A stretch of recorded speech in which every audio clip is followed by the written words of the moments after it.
welcome, everyone. We are together to talk about why gender diversity is critical for GBS organizations and shared service success. We're at the top of the hour, so I feel like we should maybe give a moment or two for people to join us. And in the meantime, I know that we have a global audience.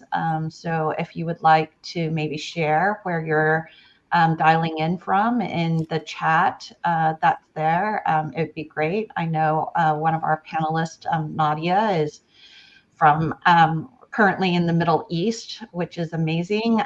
But maybe some of you are dialing in from many other locations than that. So that's a good way of just kind of sharing where you're dialing in from while we take a few minutes to wait for others to join us before we get started.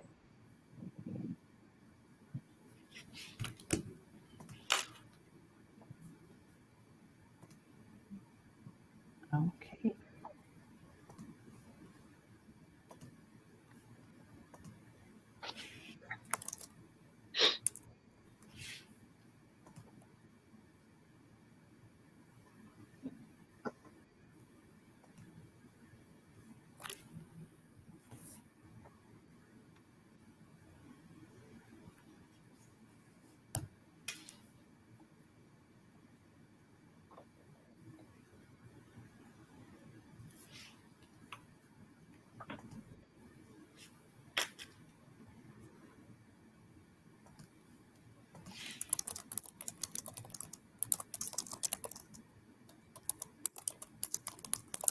All right.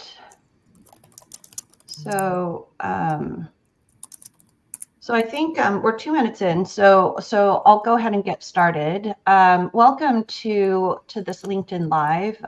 If you are familiar with Everest Group, we've been holding some of these sessions for quite some time now, and we explore different topics on a conversational basis.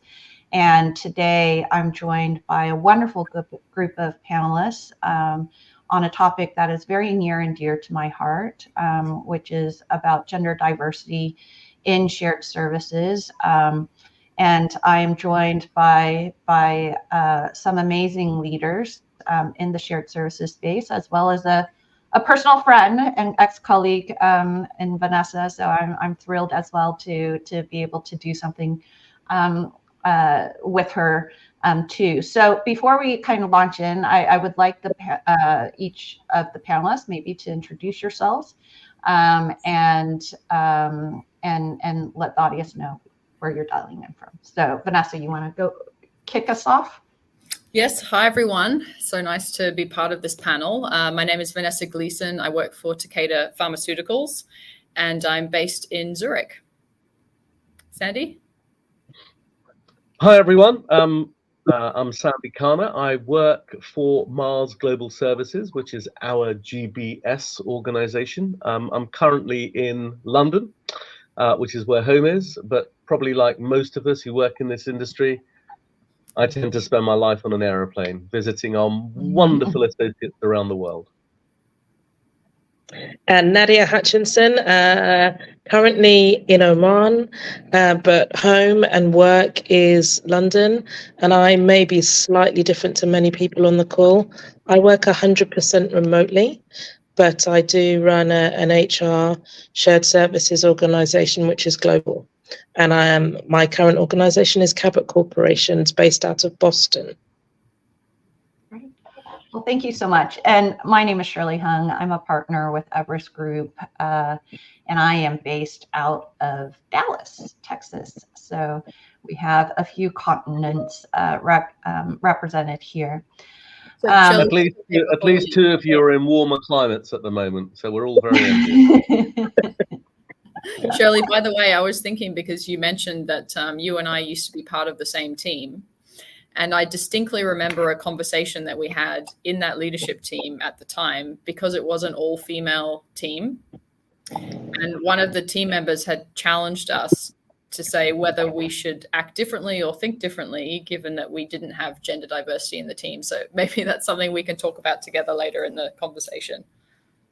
Absolutely, absolutely. I think in some of our prior conversations, gender diversity isn't just one-dimensional. It's depending on the geography, depending on the function, depending on the type of work that's being done. Sometimes the imbalance can go in unexpected kind of ways as well. And so definitely want to explore that in a bit more detail in our conversation. So I'm going to launch into a few questions, but in the meantime, for those of you that are with us, please do feel free to use the chat to put in your questions as well. We'll be looking at that and picking that up along the way. If you have any questions for Vanessa, Sandy, or Nadia, I'm sure it would be great to address that in this discussion here today. I wanted to maybe kind of kick us off with just a little bit of context setting around why this is important as a topic, mainly. And I'm not great at, let's see if I can actually share this correctly. Perfect. Okay, I did it. So if we look at GBS organizations, we did a bit of a rough analysis looking only at the senior roles. And if you look across the different regions, the common pattern is that representation for women is proportionately less. And no matter if you are in Asia Pac, in the UK and Europe or North America, we've separated out India from the rest of Asia Pac because it is such a big proportion of GBS roles in that region. But you see that women in senior roles range from around 30 to 40%. This is more at a global level. I think within individual organizations and also depending on the way that your GBS is structured, the scope of work that you do, sometimes the percentages are different than this. So I do want to talk about that a little bit more a little bit later. But that's why we wanted to talk about this as a topic. And we know that gender diversity is there's a benefit to organizations when there is a more balanced point of view around the table. Some of those benefits are listed here on this slide. So having diverse perspectives and decision making, having and contributing to an inclusive culture. It helps you from a corporate branding point of view, and that's important for not just getting the right talent in, but also in terms of increasingly it's becoming important for your own customers as well to know that the companies that they're engaging with have D&I as a core priority. From a talent perspective, there's reduced turnover, as well as better engagement and productivity. So without further ado, I did want to kind of launch straight into to the discussion of the panelists. And this first question is for you, Sandy. Why do you think that gender diversity and inclusion is critical for shared services? Well, why wouldn't it be? Would be the first statement. But let's just reflect a little bit. So, yeah, we all live in a diverse world. Our communities, the world at large, our internal stakeholders that we serve, our suppliers, that we serve, external customers, they're all diverse. So it's really important, critical in fact, that all of us, and we're in a services organization, that as a services organization, we're aligned to those that we represent and those that we serve. So I think it's really, really important. And by diversity, it's both diversity, gender, yes, I get that, but it's actually more than that. It's diversity of experience, it's diversity of thought, and all of those things, I think, will make us much better. We'll be in a better place to serve. And by the way, by diversity, I'm certainly going to include not just men and women, but transgender and all the non-binary individuals as well, because diversity, we tend to, at times, become quite focused on just male v female. I think when we're having these sorts of conversations, and I know it varies in different parts of the world, and there are some statutory restrictions and cultural norms, but certainly when I consider diversity, or as we consider diversity, we ought to think about the broad definition. Most importantly, there is empirical evidence that shows that diverse teams are better at solving problems. They're better at innovating. They perform much better than homogeneous groups. They create a stronger shared purpose. Critically, and I think you had that, Shirley, on your chart a moment ago, you can actually see a direct correlation in improved productivity and indeed a company's financial performance. So why would our GBS or shared services organizations be any different? You get access to a wider talent pool, you enhance your retention rates, you gain different perspectives, you improve collaboration, you improve recruitment, and you improve reputation. So all of those reasons, in my view, and I'd love to hear Vanessa and Nadia chime in, I think all of those are critical in our industry, which, depending on which part of the world you come from, has got very different nuance. So I'll build on that, Sandy. So I absolutely agree with what you were saying. What I would add is that I think somewhat, if we think about this slightly selfishly as well, because I think you were talking sort of big picture. If we think about the place of a GBS organization in a broader enterprise, having a diverse team is something where I think naturally GBS organizations can actually be leading practice within a broader enterprise. Because often we've got sort of the right ingredients. We have global teams, we have like a great representation across all forms of gender. We have lots of fluidity within teams, the ability to change roles, etc., and invest in our people. And so to become that sort of leading practice within an organization is also a way for a GBS organization to distinguish itself within the enterprise, which I also think is very important. And if you think about the role of a GBS organization more and more today, there's more focus on partnering, understanding business context. We need that diversity within GBS so that we can then partner with, as you say, that kind of mirror reflection of that diverse population within the broader enterprise. So it's absolutely imperative that we're able to do that. Great. From my point of view, I think what's important to really reiterate is if we reflect the communities within which our centres, our businesses are located, the reality is that there is a gender diversity pool. And it's important to leverage that pool. The outcomes are different, I find, if you have a team of mixed, let's call it, ability. I think women bring different things to the table, men bring different things to the table, people of other sexual orientation bring things to the table. And the collaboration is the most important part. And when you're in a business, which we are all in, of fixing, we fix things, it's very important to have that collaboration with that mix of innovation. Absolutely, Nadia. And I guess I maybe ask you to reverse it then in some ways.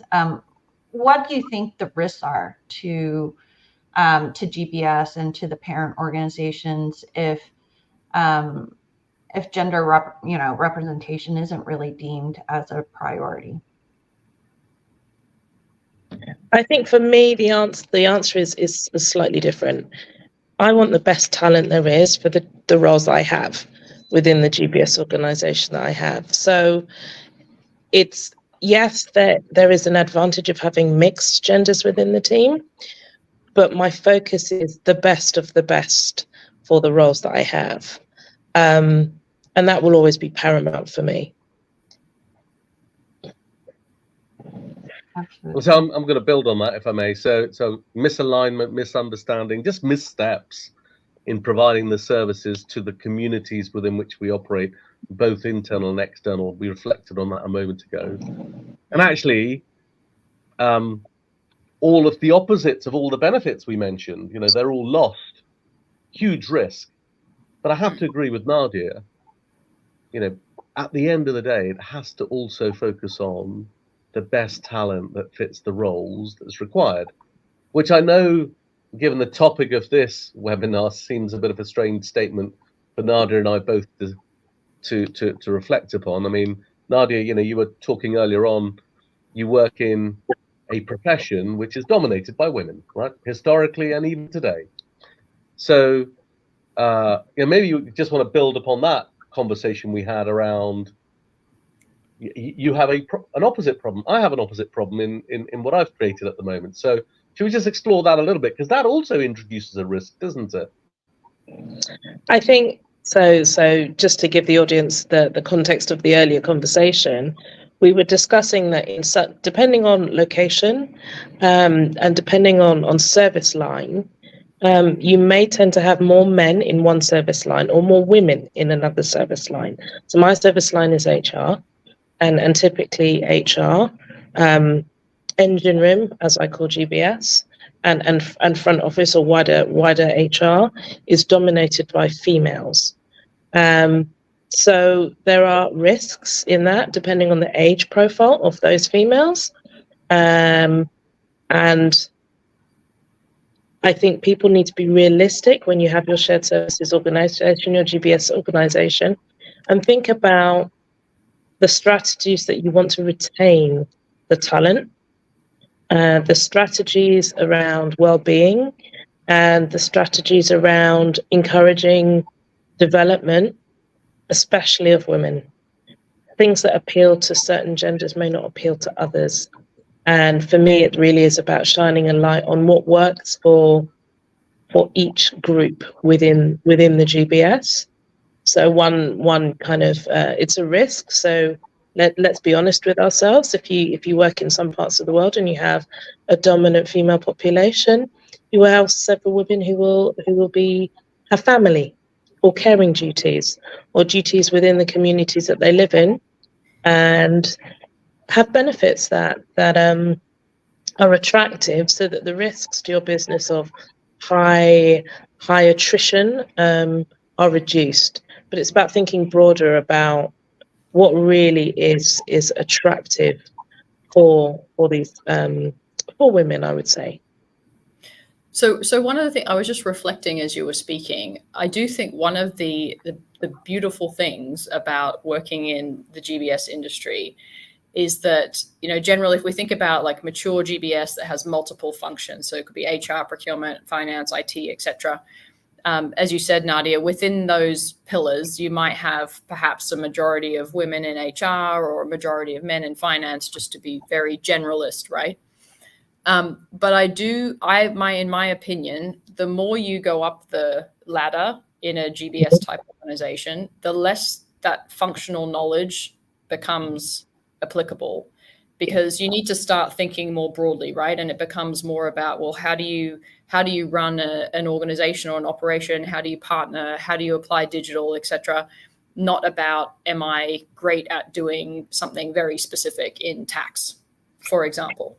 So building on that, then, one of the advantages that we have is that if you do have talented people in some of those towers that perhaps have the capability to become GBS leaders, we can switch an HR person can be a finance person or vice versa, if you're high enough in the organization that you don't need that critical day-to-day hands-on kind of skill set. And perhaps that's something that we need to, as an industry, think about taking a risk on a little bit more. And to share openly with the group, I was appointed into this role in August of last year. And one of the big pieces of feedback that I received was, you've never run a finance organization, you know nothing about finance whatsoever. Isn't that a problem? And I was like, I don't think so, actually. So, you know, because I have a team who has that knowledge, you know, I know enough to work with them and help them and collaborate across the GBS organization. I don't need to know about the ins and outs of everything. So I wonder if that's something where we can think about perhaps encouraging people to move around if they're interested, of course, and have the potential to also encourage more of a mix of diversity across the GBS. And Vanessa, I love that, because creating by design clearer skills pathways and clearer career pathways is something that, you know, in my 30 odd years, suspend disbelief, yes, I've been in this industry 30 odd years. I started when I was 3, as you all know. Is we're not very good at it. You know, we functionally silo people in their towers, and we don't, by design, deliberately lean in to create those skills and those career pathways, both actually not just across our service lines, across different GBS towers, but often into and out of businesses. And I know that's something that we're working very hard, certainly within Mars, to create that portability of skills across the GBS organization, but also into and out of our business units. It really is important to have that blend of talent. Agreed. I would say you started us off with the word risk, Shirley. And risk to me sits with audit and controls and that group of individuals. I'd rather use the term expanding on an opportunity here. I don't think any of us are sitting with a risk because we have less diverse or overly diverse, or because of the mix of genders that we have in our teams. But there's opportunities that we're now at the helm of exploring, because they can make what we do for our businesses better. I think the risk is if we ignore it. You know, if we're not seeing it, and especially also if we're out of step with the broader organization. You know, if you have an organization that's pushing this and you're not reflecting that in your GBS, then that's fair. Yeah. I feel like for me, it's there's also a risk associated with the performance of individuals and the team as well, because we want people to bring their whole selves to work. I think the traditional old ways of saying that, you know, your home life is your home life, your work life is your work life, that hard barrier is no longer really in existence. We all encountered that during COVID, right? But and your gender is part of who you are. It's part of your worldview. I actually have a little bit of a pet peeve sometimes when I hear people talk about gender neutral, because I feel like we need to move towards gender appreciative.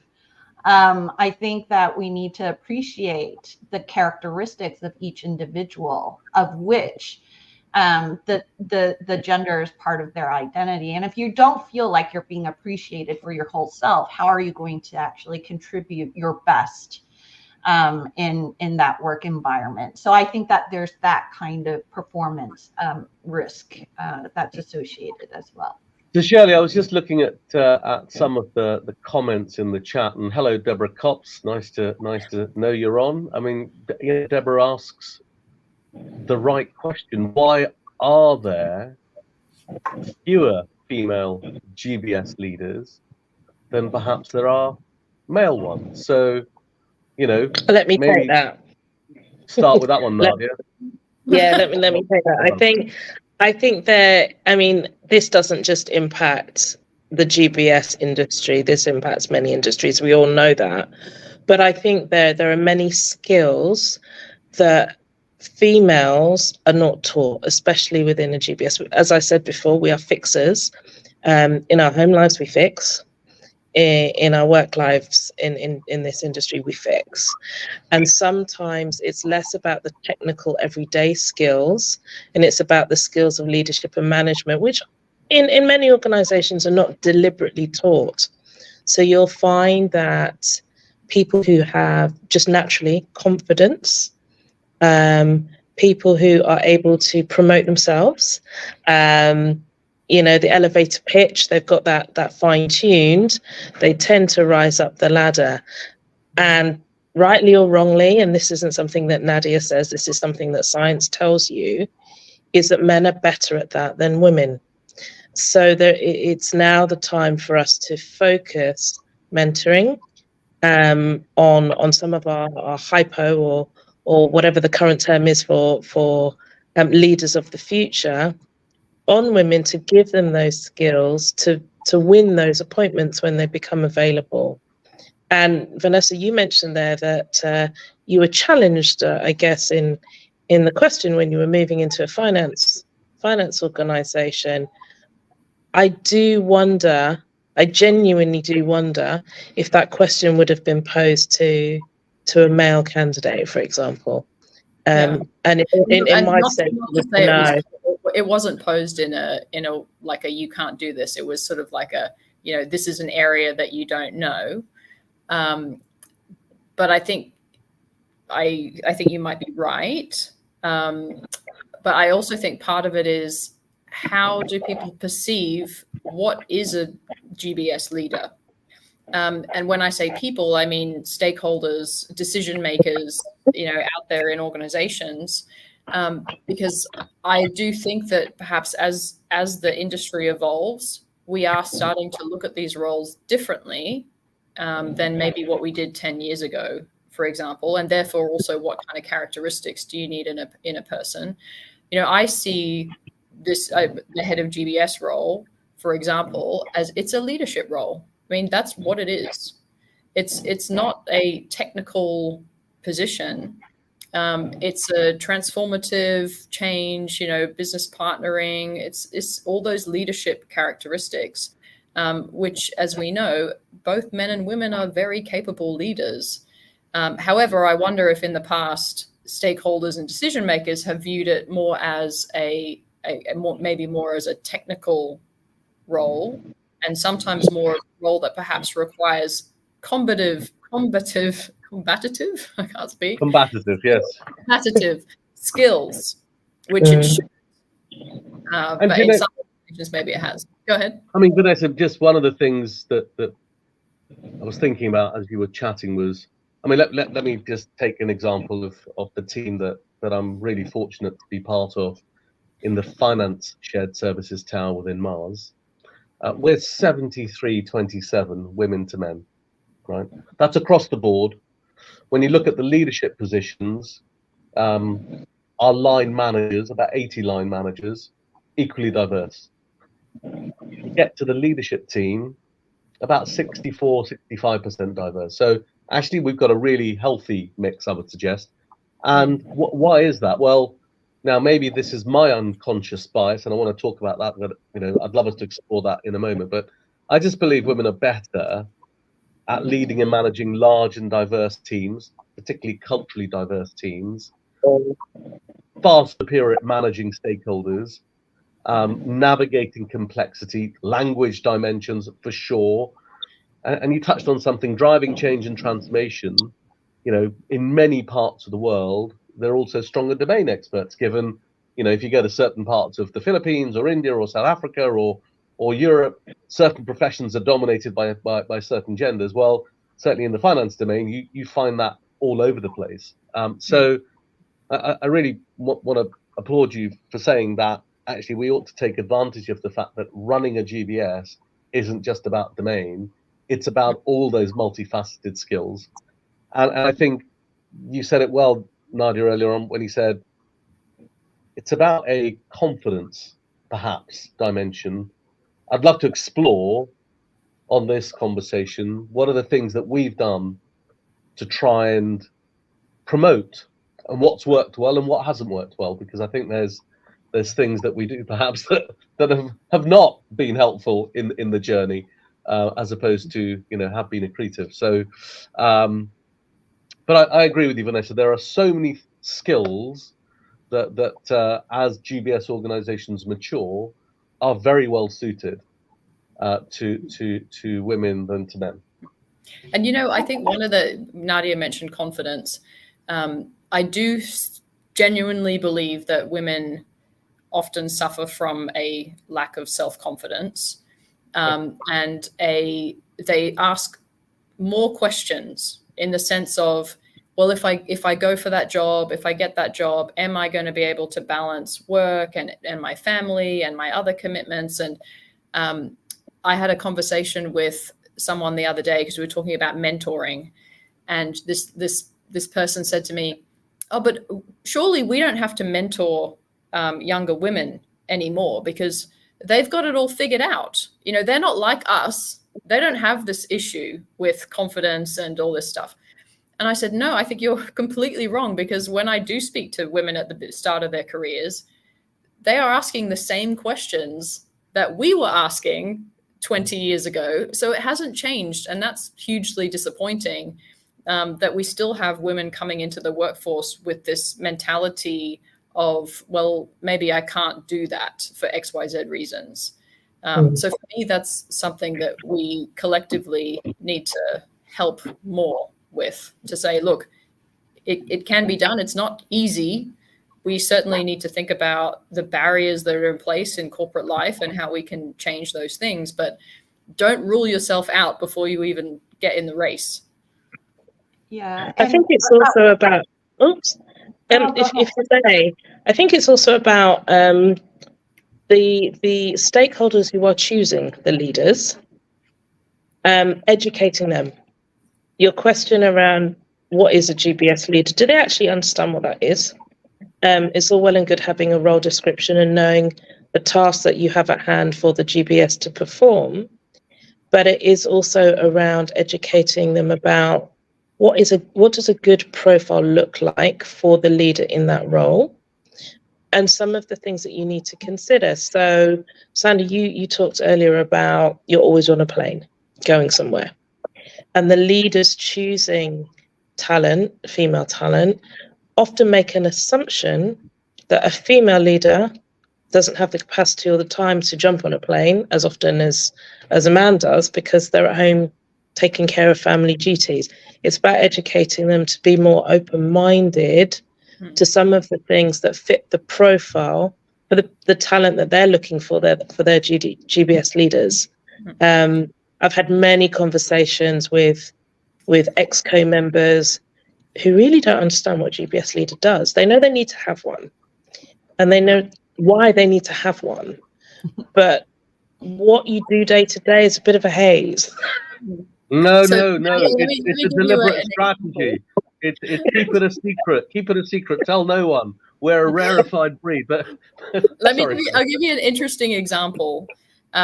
So when I was thinking about, or not thinking about, but in the running for this position, someone said to me, if you take this position, you're going to need to change the way you operate today, because I'm someone I have very strict boundaries in place. I'm very good at managing my work-life balance and my mental health and all those sorts of things. And this person said, you will have to take calls at 2:00 in the morning, and you will have to fly around and whatever. And I was like, I said, okay, thanks for that advice. And in my head, I was like, that's complete bullshit. Like, honestly, that, when you take a role, you make it your own and you make it suit you, and you communicate to people about how you work, and, you have everyone has different styles and stuff. Right. So I often get asked, well, now you're in this role, like, how has it impacted your work-life balance? I mean, it hasn't, honestly. So that's another example where, as you say, Nadia, it's this perception that, oh, you've got to be on a plane or you've got to be up all night taking calls. Like, you don't. No. Actually, Vanessa, Nadia, just let me be the provocateur in this little foursome that we've got going here. So I've kind of got this thing in my mind around there are certain approaches and strategies that I've tried over the years to try and create the right balance in a team, in the leadership within shared services that I've operated in. Inclusive hiring training being mandatory so that you don't go into a conversation with, an unconscious bias. So unconscious bias training as well. Deliberately leaning in and giving individuals the confidence to tackle roles that maybe they're not quite ready for, but with extra support and mentoring and support, leaning in and taking that extra leap of faith, someone once called it, having very strong sponsors or perhaps mentors and career coaches to help build that fuller self-confidence kind of environment. That confident building is very, very important. And then specific, by design, accelerated development programs. We call them differentiated development plans, for example. I just wonder what other strategies you've seen or have employed that help to tackle the gender imbalance. Standardizing terms, perhaps. I know salaries used to be an issue back in yesteryear. How have you, as strong female leaders, encouraged women to progress? Because that is really important, right? You lead from the front. So I'd love to get your perspectives on that. I mean, for me, it's really quite basic. We all have personal, we have performance reviews, appraisals, called multiple things in different organizations. For me, it is mandatory for a personal development goal or set of goals. And it doesn't need to be tied to your role within GBS, but it does have to be something that will support your growth professionally. And most of the individuals within my organization, it does mean going up the career ladder, developing those skills, not technical. For me, technical skills are a given. You have to have them. And if you need to have a professional tax qualification, whatever, I take those out of this piece. I'm talking about negotiation, vendor management. Can you read a balance sheet? The things that, compose an MBA in many ways, and help with the confidence. Another thing for me, which has been quite controversial in my last 2 or 3 organizations, is flexibility. So if I have trust in my team, I really do not care what time of day you work. I just care about the delivery and the good delivery and the quality of the work that you deliver to the deadlines that are agreed. And it's very controversial, but for me, that allows you to have the best, and I don't call it work-life balance, I call it work-life harmony, that's suitable for you. Because what's suitable for me is not suitable for you, it's not suitable for the next person. And those are kind of the top 2 that work for me. Vanessa?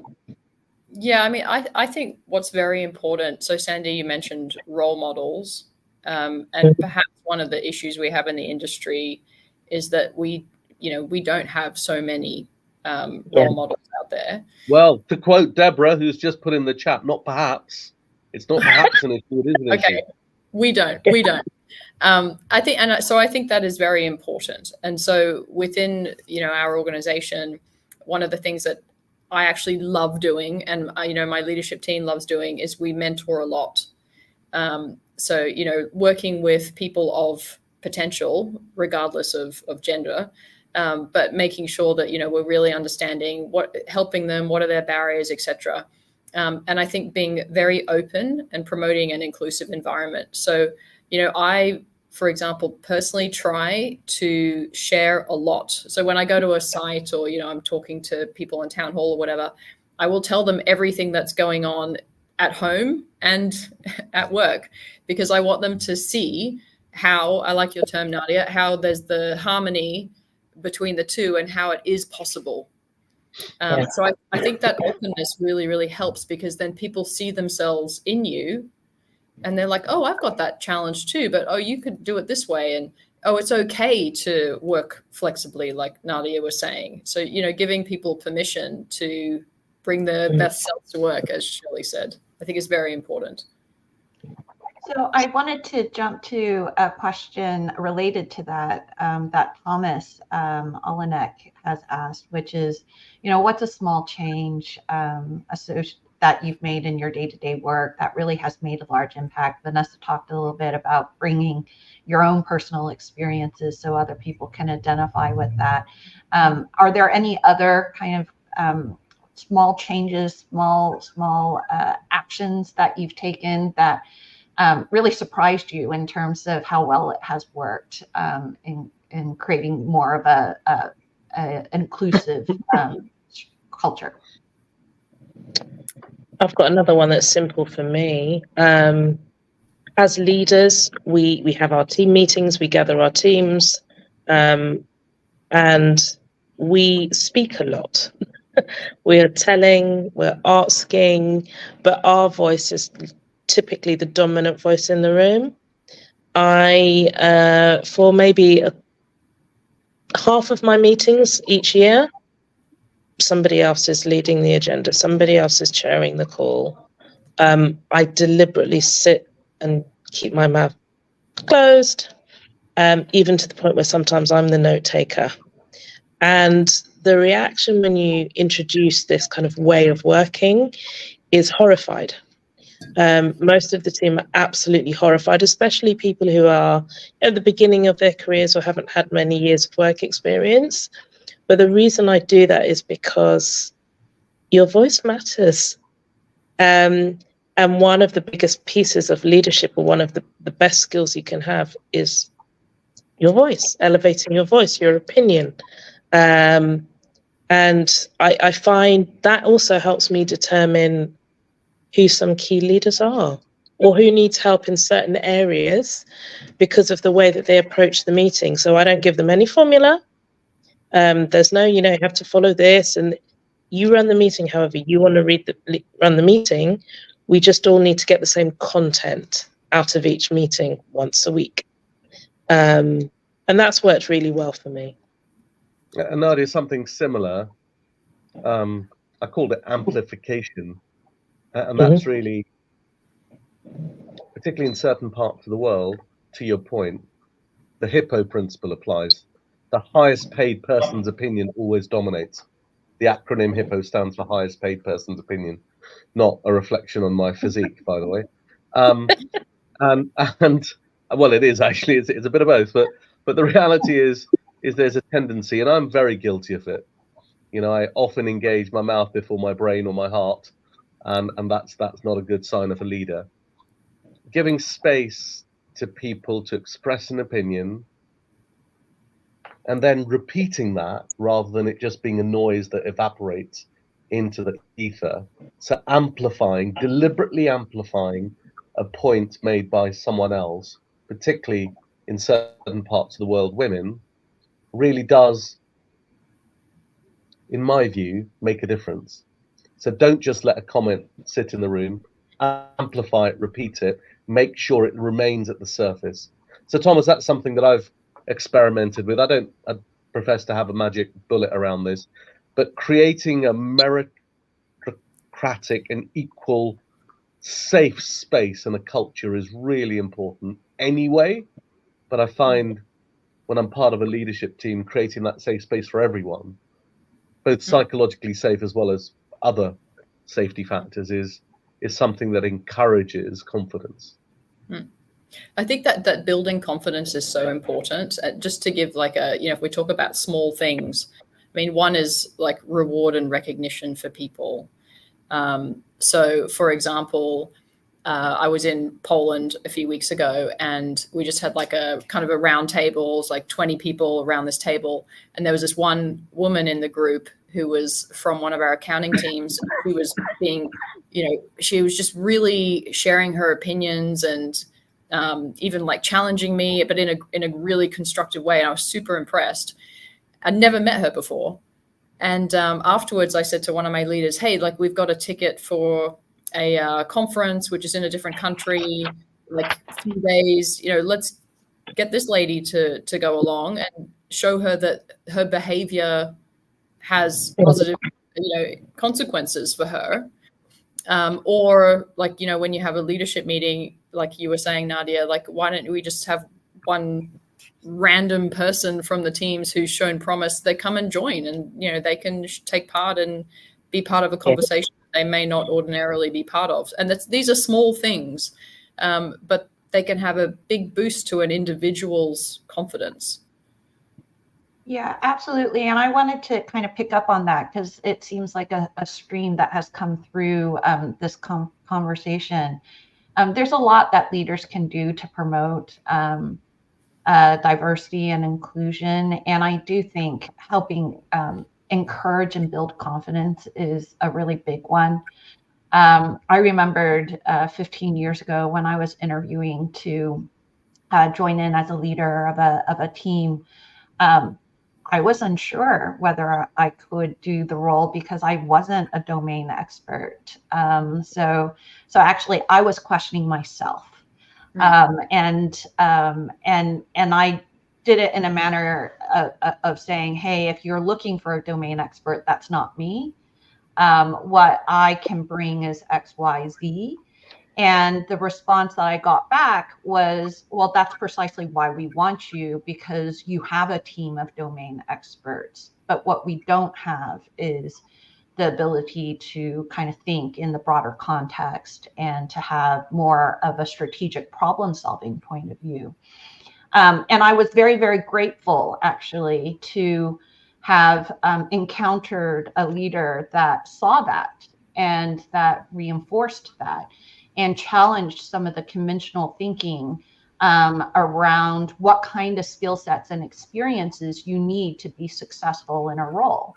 I think we can all kind of identify with the fact that job descriptions are written from a very idealistic basis, right? This is the laundry list of what the perfect candidate is, but that there's no perfect candidate. There's always has to be some gaps. Otherwise, why would the person take the role? Right? Like they've already done it. So what is the growth opportunity for them to take the role if they've satisfied every criteria? But there are studies out there that says that the way a woman potentially reacts to not fitting all the criteria versus a man when they're submitting their name in for a new role is quite different. Women don't actually even toss their name into the ring.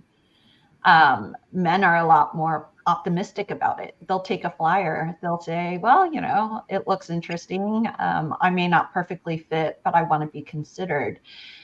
So I think as leaders, there's a huge role to play to try to encourage people to maybe think about themselves in a different way as well.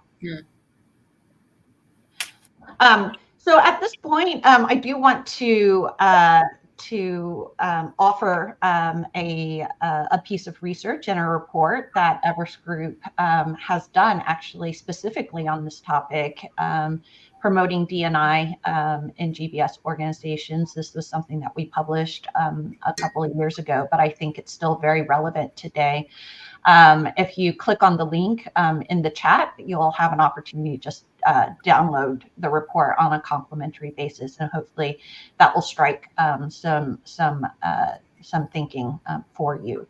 I know we have about 10 minutes left. What I wanted to maybe cover off is we talked a bit about different solutions, the small actions that you've done, which has really made a difference. But what are some of the other kinds of solutions that you've seen work or potentially not work that organizations and leaders have tried to solve this issue in the short, medium, and long term? So I'll share one of the things I think is hugely important, and Sandy actually touched on it. So I think, Sandy, your term was differentiated development, which is Yep. which I think is great. Because I do think sometimes we fall into the trap of, oh, like if Shirley just does her job every day, then in 2 or 3 years' time, she'll be ready for the next thing. It's just a matter of time. But that's not really how it works. So I think we need to be sort of invest strategically in which people are we going to have these sort of differentiated development, and really work closely with them and make sure we're giving them opportunities, we're giving them feedback, we're giving them the right visibility, so that by the time that there is that opportunity for them, that they are super well placed, not only with the stakeholders and from a skill set perspective, but most importantly, that self-confidence that, no, you can do that. Like, you've tried it here and you've tried it there, and now you're ready for the next role. So, I think particularly when we're talking about gender, with females, I think that approach works very well to show that you're there by their side. Development is their accountability, but you're there to support and help open those doors and give them those opportunities to develop. I think it's also talking with team members about, so certainly in my journey, I would say over the last 25 years, I've created roles that didn't exist because there's been a need. And talking to the talent about, what do you think about this? Do you think this is something that you could do, or does it excite you?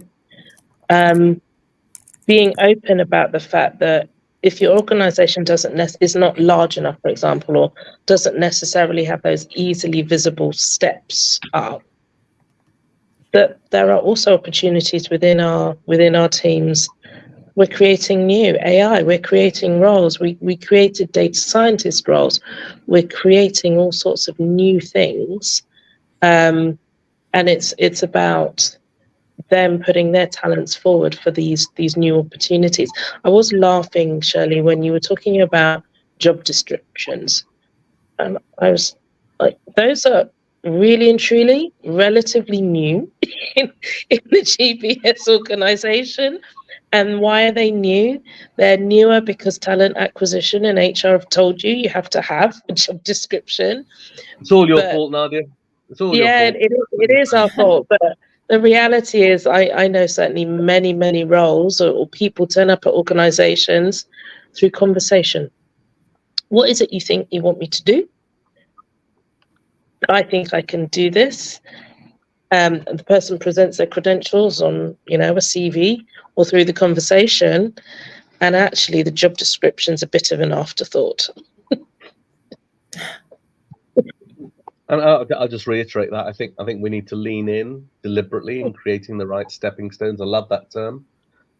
Skills and career pathways really do matter, and I think, Vanessa, that differentiated development plans, because I think there's a tendency to cookie cutter. Oh, you must all have these. Well, actually, we're all human and we're all individuals, and we all need something tailored specifically to help us gain the skills Right. that we're lacking in. I mean, subtlety isn't my greatest point. I certainly need help with that one. Perhaps talking too much is something else I need to think about. So, I Shirley, to address your answer, yes, there's unconscious bias training, and there's mentoring and confidence building, and all sorts of tactical things we can do. But I think really, I love Nadia. I'm not saying go create roles that don't exist, but let because I think we're always under some sort of cost constraint, aren't we, in the lives that we operate? But actually recognizing that what we need for the future. I mean, we worry about Gen Z. So let's start worrying about Gen Alpha, because they want something very different, and they're coming fast. And I don't think any of us have really thought that through generally, but particularly what it might mean for, a more diverse workplace. I love that idea of let's think about creating stepping stones in the right way. Well, great. We have a few minutes left. Any closing thoughts before we wrap up from any of you? I would assume. I would assume that if people have dialed into this event, that they're probably already advocates of DE&I in some form or fashion.